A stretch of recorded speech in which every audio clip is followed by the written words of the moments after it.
Mesa y Claudia Calquín, quienes van a estar hoy día presentando los temas epistemología y ontología desde la salud mental y también biopolítica y gestión del riesgo, diálogos entre Michel Foucault y Robert Castel para una crítica al campo sí. Entonces, dejamos abierta hoy día la discusión en manos primero de Marcelo. ¿Sí? Aquí le damos también la cordial bienvenida. Un aplauso también para él.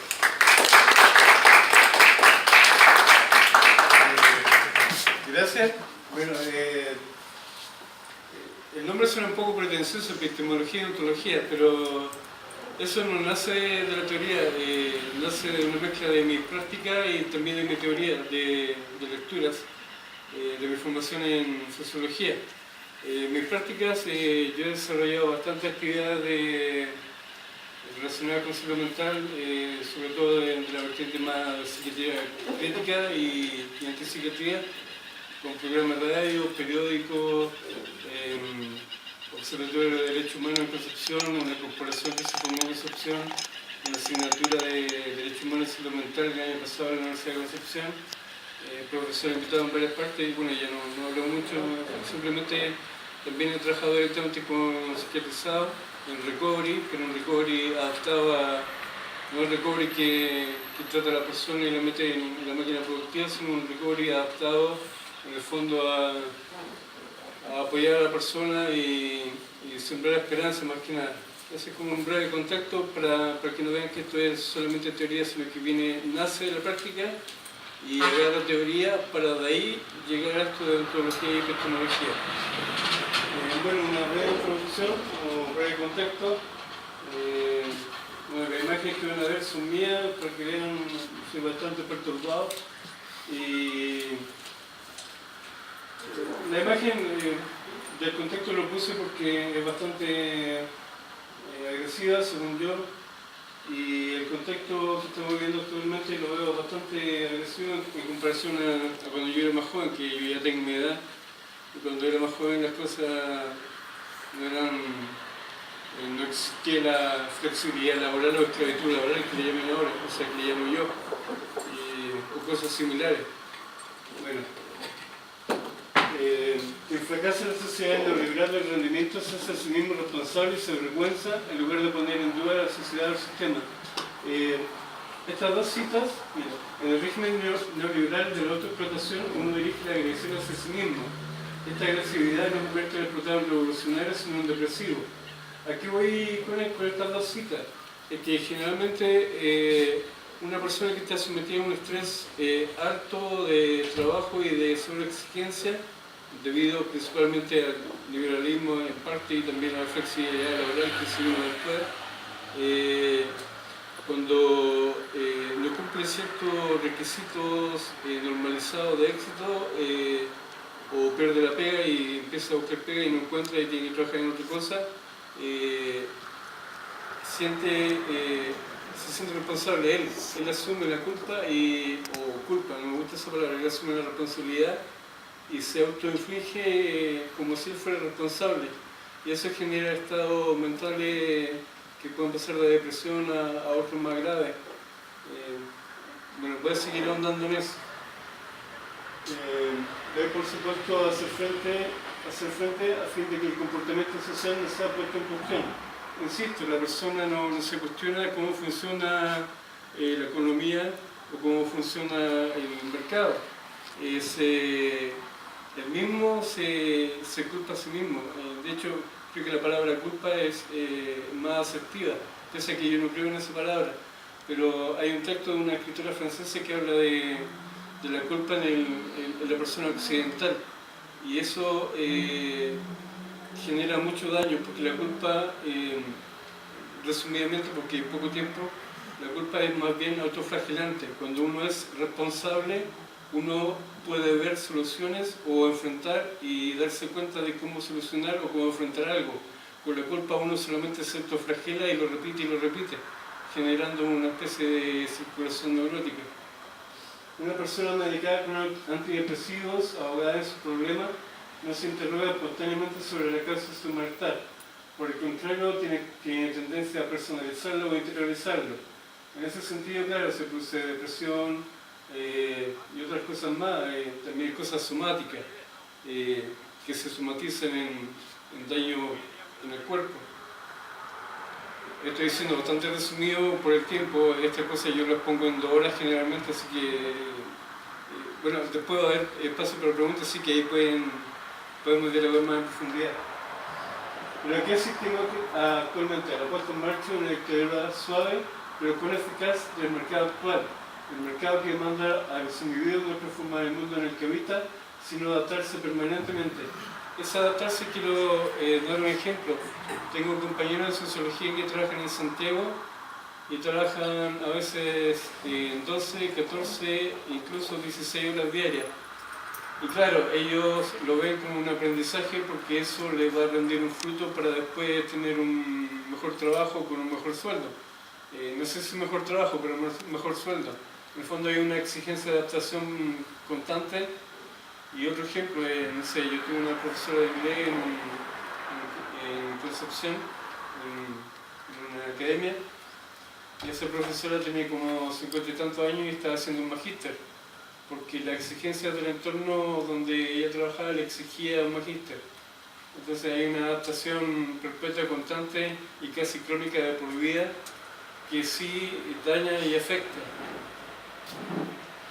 Ahora voy a entrar al tema más ontológico y epistemológico. Esa era la introducción, que en el fondo hay un contexto para hacer ver que en el contexto que estamos produce daño, y ese daño, según lo que voy a mostrar, se puede atenuar. Y esa es como la idea, porque mi trabajo con psiquiatrizados, que le llamo yo, y que en psicología le llaman usuarios, la idea es tratar de sanar o mejorar la calidad de vida de alguna manera. Esa es como mi intención siempre que trabajo o hago o estoy con, desde o para con psiquiatrizado. Bueno, la lógica occidental, ¿usted quería hablar? Ya. La lógica occidental, de ahí viene la parte ontológica, generalmente tiene un pensamiento que es binario, y eso lo voy a ver con, espera, lo voy a adelantar. Moví la pila.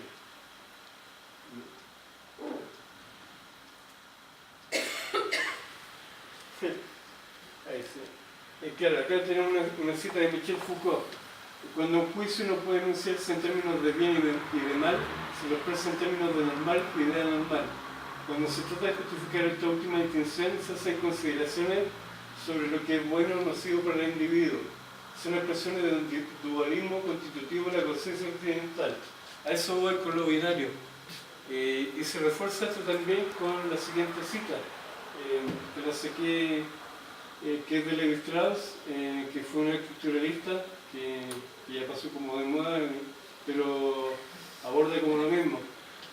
Levi Strauss explica que la mente humana organiza su conocimiento en polos opuestos y binarios, bueno, malo, dentro, fuera, todo, nada, etc., que se organizan de acuerdo con la lógica. Eso es importante, la lógica que hay detrás de eso. De aquí que su conclusión, que tanto la ciencia como el mito, como la aplicación del mundo, están estructurados por pares antagónicos relacionados lógicamente, y por tanto compartirían la misma estructura, solamente que aplicada a diferentes cosas. Esto es radicalmente importante, porque esa estructura lógica binaria, y ahora voy a volver a la pintura para explicarla. Bueno, a mí no me gusta explicar la pintura, pero porque quiero que cada uno lo interprete, pero en este momento es algo urgente. Con la cita de Foucault y Levi Strauss establecemos que el pensamiento es de carácter dicotómico o binario, de polo opuesto. Entonces, claro, la pintura es una persona blanca, que es como el estereotipo de la persona occidental, tiene dos brazos, o sea, la parte binaria, por así decirlo. El cubo, de cierta manera, representa la parte racional, que tiene sus fallas, según yo, y eso es demostrable según varios pensadores. Y por el otro lado está la parte como irracional, que si se fijan, aunque no se note mucho, es un pedazo como de tierra. Esas son las dos polos binarios, racional y irracional. El polo de tierra no tiene un sustento sólido. En ese sentido es como no tiene una base, un terreno fijo donde basarse y justificarse o hacerse cargo de. Es como más intuitivo, pero no en el sentido filosófico de intuitivo, cuando intuitivo se refiere a una especie de certeza, sino intuitivo en el sentido de corazonada más bien.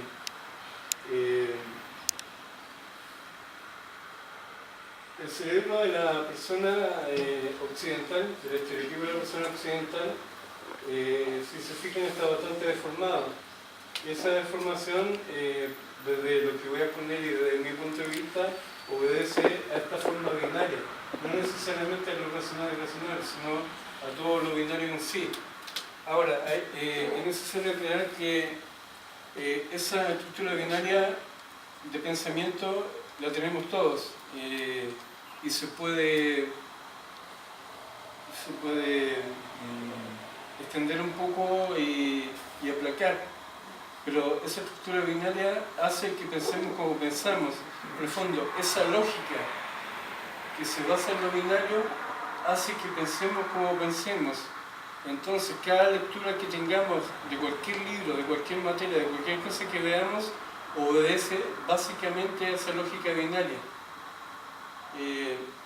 Puede que no lo vean tan evidentemente, pero les doy un ejemplo. Hay muchos ejemplos, pero como son estudiantes, no sé si hacen asamblea acá. ¿Hacen asamblea de repente, no? Sí. Por ejemplo, en una asamblea, aquí está el plumón. La lógica binaria, en términos de lógica, se basa principalmente en verdadero y falso. En la lógica proposicional, que en el fondo es una abstracción de la lógica del pensamiento humano, en la lógica proposicional, el verdadero... Eso generalmente pasa con los pulmones. El verdadero implica verdadero, entonces eso es verdadero. Ya. Ahora, mientras que falso implica verdadero es falso. Si se fijan, solamente hay dos posibilidades, verdadero y falso. En una asamblea, cuando se propone, hay una idea y se quiere un objetivo, eso se llega a un acuerdo en la asamblea y se acepta como verdadero. Ahora, tengan en cuenta eso porque ahora viene como la parte que relativiza esa lógica binaria e incorpora otro elemento.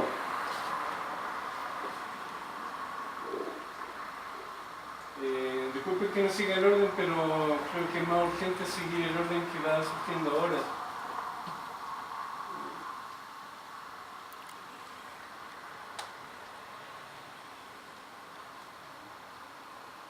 Claro.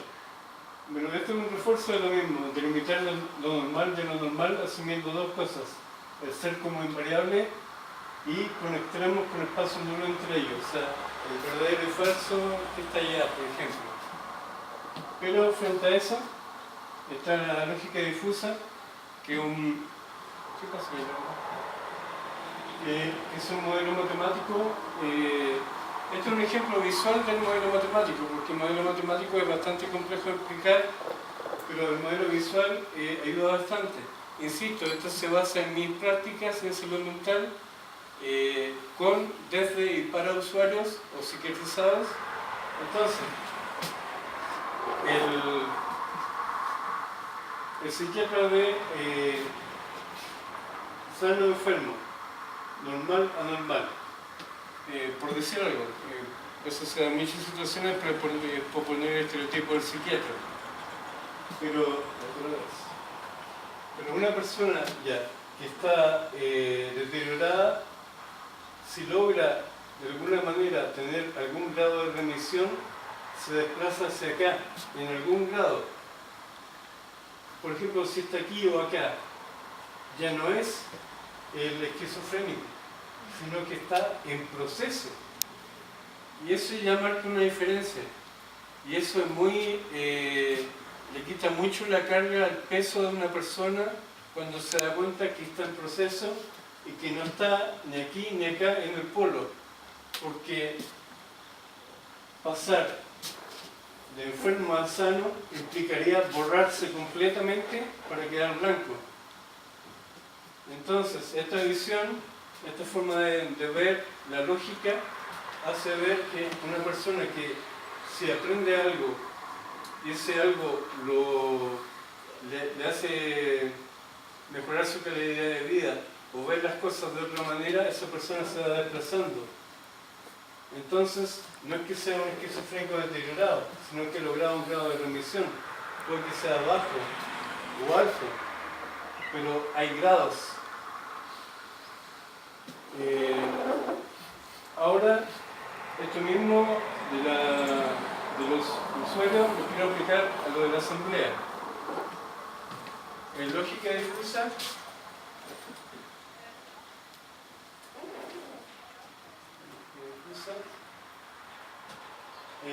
si hay algo que sea verdadero, puede tener un grado de pertenencia a lo verdadero. Por ejemplo, ya, un 0,9 de verdadero y un 0,1 de falso. Entonces, bueno, estamos con esta lógica del ejemplo de la asamblea. Insisto, de la asamblea, hay más ejemplos, pero como son estudiantes quería aprovechar eso. Entonces, se propone una idea, se ejecuta y eso sería verdad. Pero este grado de pertenencia a lo falso hace que esto de acá también tenga un grado de pertenencia como consecuencia a lo falso, que puede ser más alto.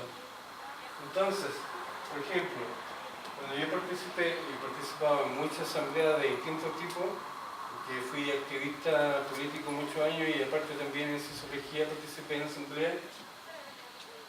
Cuando se propone una idea y esta se acepta y se toma como verdad, generalmente a mí me pasaba que había cosas que no me calzaban, pero no las podía nombrar, no las podía saber qué es lo que era. A la semana podía intuir qué es lo que era. Y eso me hacía desistir de hacer esto. Ahora, en un ejemplo más general, la asamblea, por ejemplo, en sociología en la Universidad de Concepción, estoy hablando de ese ejemplo no más específico, se tomaban decisiones, pero a la hora de llevarlo a cabo, la cantidad de gente que cumplía con la idea que se había propuesto bajaba mucho. Eso, desde esta visión, obedece a que hay un cierto grado de falsedad dentro de la lógica binaria o un grado de pertenencia a que no sea tan cierto. Ahora, el que uno no puede articularlo en palabras, eso de repente impide que en la misma asamblea se discuta, pero sí puede quedar la sensación o la incomodidad de algo. Entonces, cuando se decide, esa incomodidad uno la deja de lado y se queda con el mejor argumento o el mejor razonamiento y uno se convence. Pero con el paso del tiempo se va a dar cuenta que esa intuición o ese malestar que le producía esa idea que era leve va creciendo y ese grado de falsedad de esa idea principal aumenta y hace que la comprensión baje o no se realice. No sé si se están entendiendo. Necesito feedback, dígame que sí. Entonces, voy a volver atrás porque me salté varias cosas. Eso de Stroh, Foucault.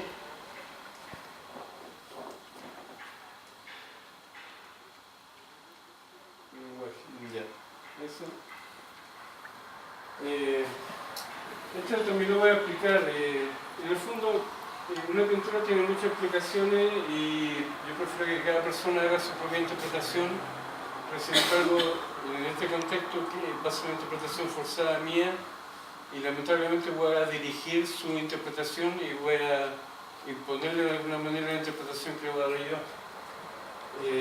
Supongamos que este es el sistema neoliberal con algún poder que controla todo, como la teoría paranoica del grupo de Heidegger. Están las personas que aceptan y asumen el peso de todo ello, pero también hay resistencia. en general esa resistencia lleva a estados de depresión o estados complicados mentales, porque el no estar dentro de la establecida normalidad o pretendida normalidad o de los estándares de conducta hace que uno de repente se altere. Sin embargo, el agruparse ayuda bastante y el agruparse entre pares es sanador, y esta persona que sufre puede disminuir su sufrimiento en un cierto grado o completamente. Bueno, este es un texto que viene al caso, no es tan específico, pero el habla es, pues, algo más que la simple y neutral transmisión de un mensaje. Es también la representación de una relación de fuerzas, un movimiento para modificar el derecho a hablar al destinatario. Esto está tomado de un libro que se llama Arte de 1900, que lo hicieron 4 teóricos que en los 90 y 2000 eran lo más importante del mundo en teoría del arte. Y a lo que voy con esto es que, aparte de la lógica, y ahora volviendo al ejemplo de la asamblea, pero generalizando, cuando uno habla, de cierta manera condiciona a la otra persona. Por ese pensamiento binario hay una especie de aceptación o rechazo, por ejemplo. Entonces, cuando yo le estoy diciendo esto a ustedes, puede haber una tendencia a que lo acepten o lo rechacen sin que haya unos grados intermedios. Y esos grados intermedios creo que lo aprovechen y que lo noten o que lo sientan, y que en el transcurso de la exposición le vayan poniendo nombres para que al final, después con las preguntas, salgan a flote y que la imposición del habla no sea tan autoritaria. Bueno, este es un dibujo que le hice para un concurso, está en inglés. Claro, ahí arriba está la lógica difusa, que en el fondo es un rango, un espectro no binario.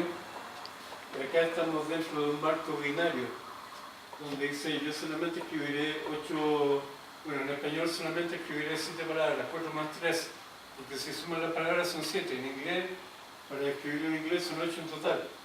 A lo que voy es que la lógica binaria condiciona la manera en que pensamos. Esa es la idea de este trabajo. Eso, claro, yo lo ubico en la mente, porque esa lógica, según yo, está básicamente en lo perceptual y también en lo racional. Y por eso, hermano, escribe eso, esa especie de tautología, nace de la mente, y esa mente es binaria. Lo vimos. Bien, ya. Bueno, ya por Sartre, un existencialista, decía: un hombre es lo que hace con lo que hicieron de él.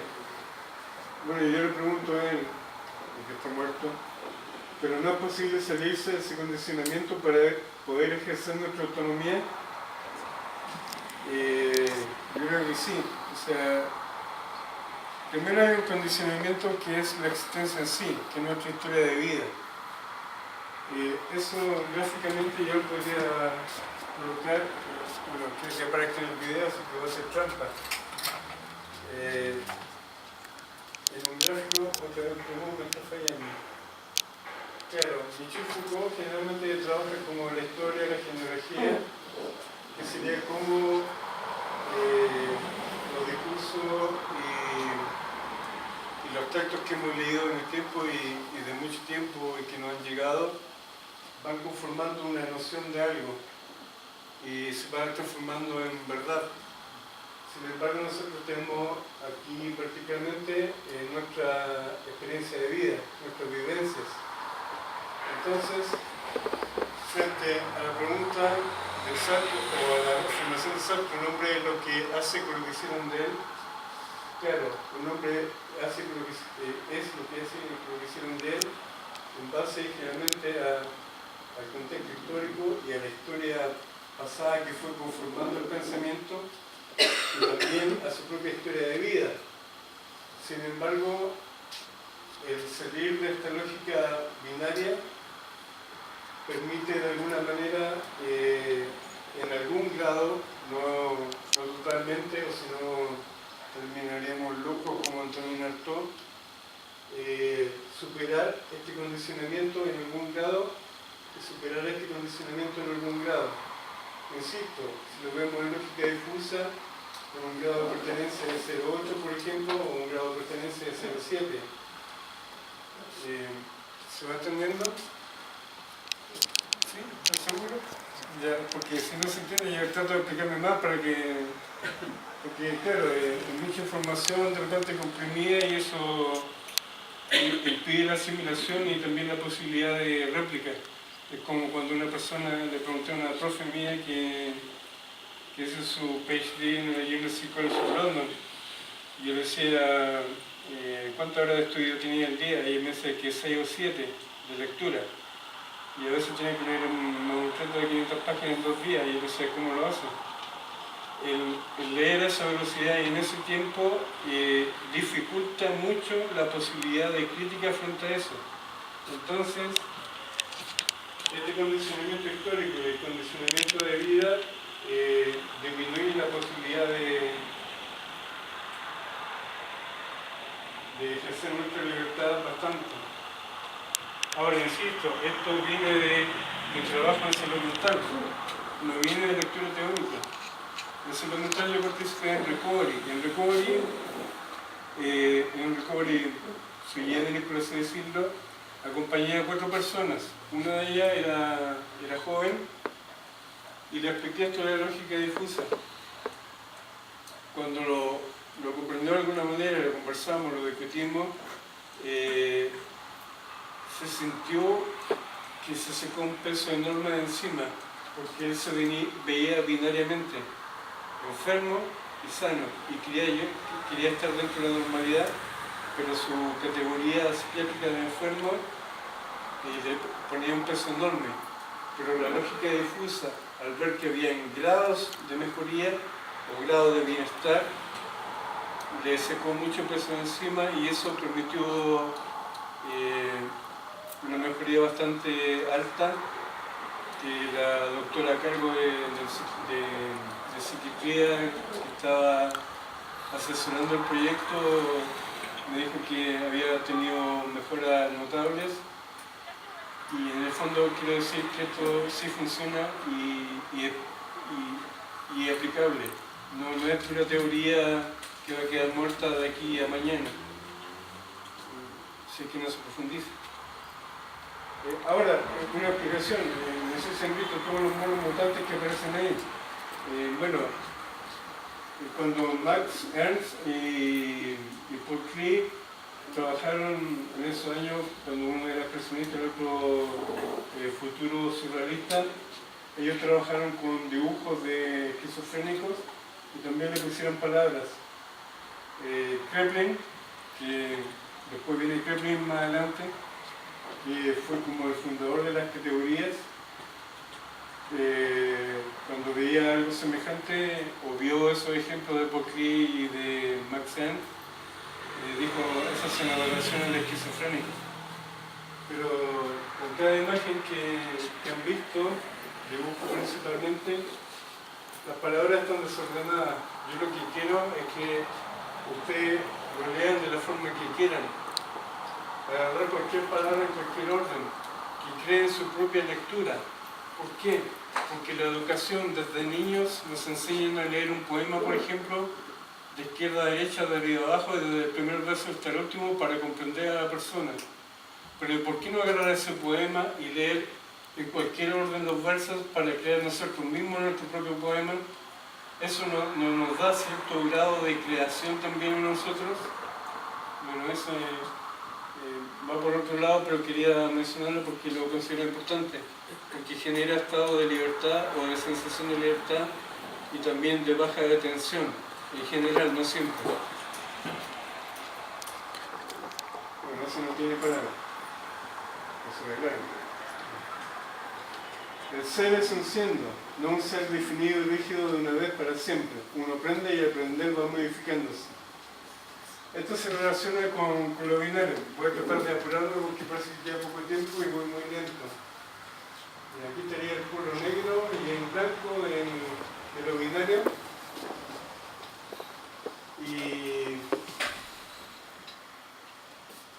acá estaría lo de la lógica difusa, por ejemplo. Ojalá se entienda que este muro está mal hecho, pero que la imagen que proyecté en el data. Cuando una persona dice yo soy así, de cierta manera se condiciona a quedar así y a rigidizarse y establecerse así. Hay ciertos contextos generalmente no quiero sesgar porque se da en distintos contextos, pero me ha pasado mucho con algunas personas, no todas, de colegio particular, sin discriminar por eso, pero sí en Concepción, que son bastante revistas en general y peladores. La persona tiende a decir yo soy así, no, yo soy de tiro largo, no, yo siempre soy derecho, yo soy igual en todas partes. Eso quiere decir que si la persona es así y dice yo soy así, quiere decir que nunca cambia, que nunca aprende. Si uno aprende algo, uno se modifica. Entonces deja de ser una cosa rígida y se desplaza de aquí hacia acá o al revés. Un cicatrizado que aprende cosas, que está deteriorado y que aprende cosas que no pueden mejorar o sanar, se desplaza. No es un ser rígido, es un siendo, es alguien que está modificándose. Cuando uno aprende se modifica, y si uno se modifica puede sanar o mejorar. Y ahí lo relaciono con salud mental, porque eso ha pasado con mi práctica y también con apoyo mutuo entre civilizados. La lógica binaria fija y limita las posibilidades del desarrollo de la persona, a establecerlas en un momento definitivo y para siempre. Esto es lo mismo lo que expliqué recién, pero de otra manera. Ahora, por eso el estigma, pese a que la persona haya logrado un alto grado de remisión, sigue siendo estigmatizada. Esta forma de pensar binaria mantiene y prolonga indefinidamente a una persona en un cierto prejuicio, en una forma de ser, sin darle la posibilidad de modificarse. Pero ¿acaso no somos seres que podemos cambiar o modificar nuestra forma de pensar? En doble liberalismo tiende la homogeneización. Por eso fue la introducción. ¿Por qué arranqué? Ya. Lo que nos ayuda a apreciar y valorar la diferencia como forma de libertad y de posible modificación de nuestro entorno. Bueno, cuando se fue Daniela me distraje y se me fue un poco la idea. Pero aquí hay dos cosas importantes. Estábamos hablando de la modificación, de ser rígido, del aprender para modificar o para sanar. Como psicólogos ustedes pueden ayudar a ese proceso de cambio. Y el estigma. El estigma, cuando una persona logra alto grado de remisión, sigue siendo mirada con discriminación, pese a que haya superado muchas cosas. Esa tendencia a permanecer en esa idea fija, para mí obedece a lo que venía antes, que es la lógica del pensamiento binario. La diferencia es bella. El neoliberalismo o el contexto actual donde estamos tiende a homogeneizar. Ahora sí, claro, hay tribus, uno se puede expresar de distintas maneras, pero generalmente los códigos de conducta son generalmente homogéneos. Ahora, después de haber explicado todo eso, ¿cómo entendemos esto? Les muestro la imagen y que cada uno la interprete como quiera. Ya no va a imponer una lectura. Me gustaría hacerlo, pero prefiero que lo hagan ustedes porque es parte de su libertad y un ejercicio de salir de esa lógica binaria y del aprendizaje desde kinder y también de la familia y de otros contextos, donde aprendemos algo y tratamos de entenderse algo según como lo leamos, o sea, como lo enseñan, no como uno quiera interpretarlo. Eso produce una especie de atrofia, una atrofia de la creatividad. Conozco bastante conocidos y no muy buenos conocidos que han hecho PhD o doctorado en buenas universidades del mundo a través de aquí en Chile, pero su creatividad es nula. Su gran aporte es ser el mejor dominador del humano, por ejemplo, del mundo, ¿Y dónde está tu creatividad? ¿Cuáles son tus críticas a Luhmann? Yo tengo 7 críticas a Luhmann. Él no tiene ninguna. A lo más tiene la de Maturana, que publicó Maturana, nada más. No hay creatividad. Lo que quiero en el fondo es que la creatividad ayuda a que esa binaridad se transforme en esa lógica difusa donde hay desplazamiento, aprendizaje y sanación. No sé cómo estoy de tiempo. ¿Cuánto? 5 minutos más. Oh, igual hay que hablar rapidito, como 30 palabras por segundo. Bueno, este es Krepling y la parte, porque el otro era lo ontológico, ahora viene la epistemología.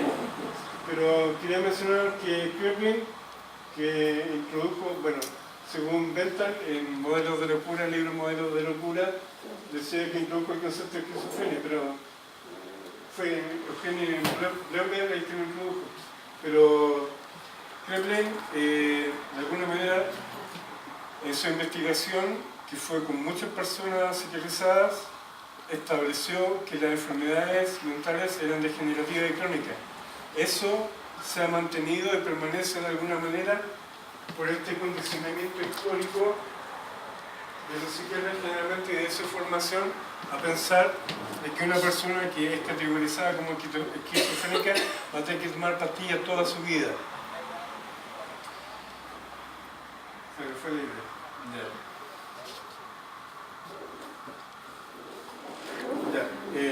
¿Por qué cité a Bentham?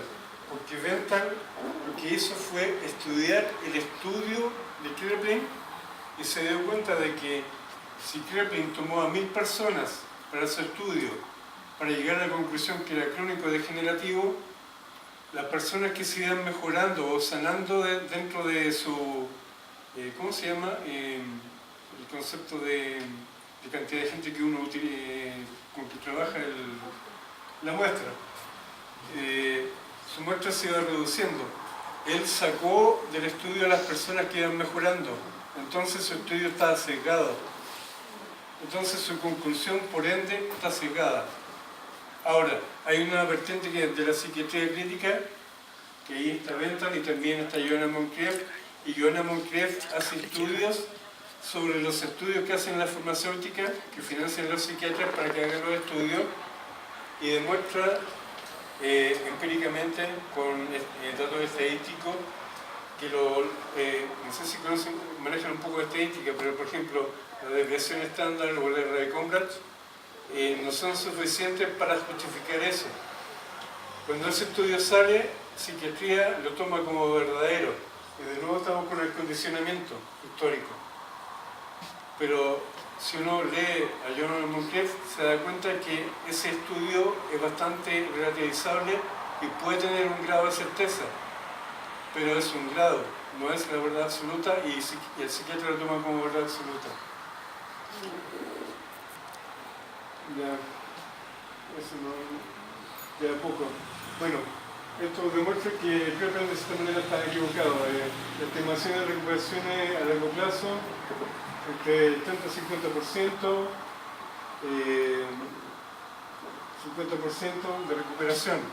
Eso hecho por tierra a Krepling y hecho por tierra al psiquiatra que todavía sigue creyendo que esa categoría psiquiátrica es degenerativa y crónica por su formación, y su formación es científica y él defiende esa cientificidad, pero esa cientificidad no es rigurosa porque no se puede o no realiza estudios de los estudios que se han hecho para ¿cómo se llama? Replicarlo o para cuestionarlo o analizarlo rigurosamente.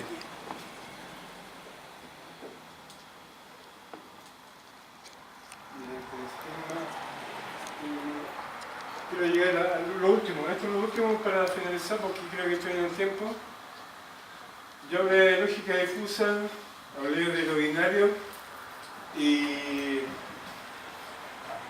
Jackie y John Reed también de la vertiente de la psiquiatría crítica, en el año 2012 publicaron El sentido de la locura en un libro de la editorial Herder, donde hizo un estudio con 15 usuarios.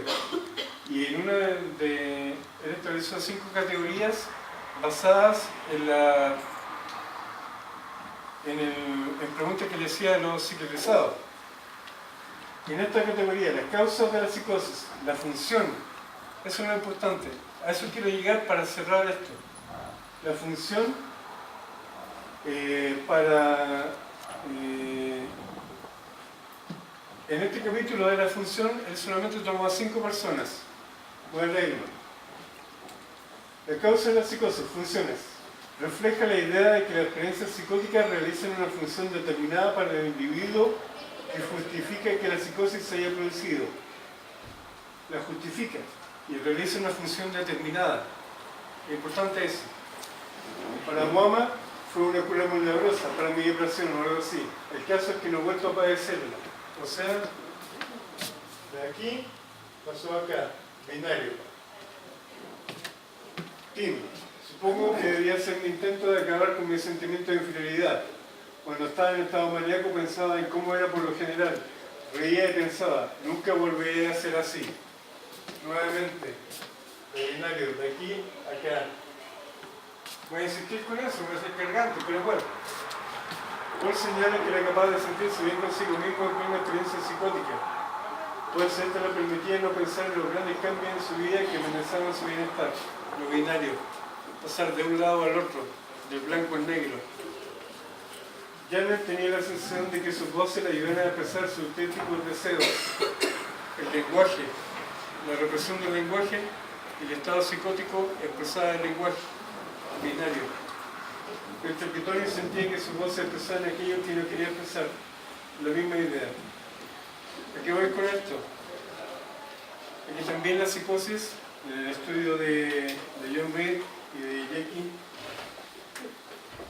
muestra que la función que cumple para el psiquiatrizado la psicosis, pese a que sea aberrante y terrible, pasa por una lógica binaria.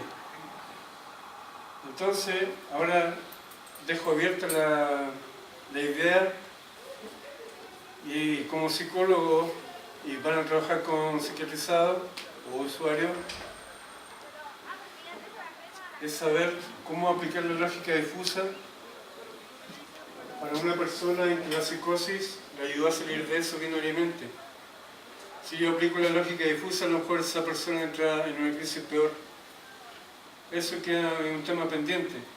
A mí me resultó con una persona cuando trabajé en recovery y me ha resultado con otras personas individuales, pero no puedo generalizar. Eso. Listo, muchas gracias.